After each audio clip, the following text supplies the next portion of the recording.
Would you support a pay rise of 12.5% as the Royal College of Nurses? I think nurses need to be paid a fair wage. 12.5% Absolutely. Pay rise increase? I would have to look at the figures in a bit more detail, Owen. It's not as simple as me just again waving a magic wand No, and but picking a it's figure just out of thin air. picking a position, surely. The Royal College of Nurses said that's what nurses should get.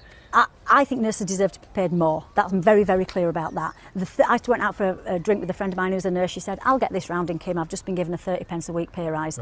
Not good enough, is it? Let's be really clear about that. Okay. So again, my job is to speak to people about nurses being paid fairly, teachers being paid fairly, you know, addressing all the issues that have had a result of the pandemic. But again, we can't just wave a magic wand and make these things happen. My job is to get involved in those conversations and be allowed. But people want a clear position, don't they, from their Member of Parliament? Absolutely, they that's want to know it. where they stand. Yeah, and once I'm elected, all those things will be considered, and I will come to my very clear points on them. But would you get rid of tuition fees? Would you vote to get rid of tuition fees for young people? I'm not a massive fan of tuition fees. Absolutely, when I did my degree at 25, I didn't have to pay anything. It was absolutely wonderful to get a degree without having to pay a penny. I think £9,000 a year is excluding so many people from education. I think it's really difficult. I used to be a lecturer at Bradford College.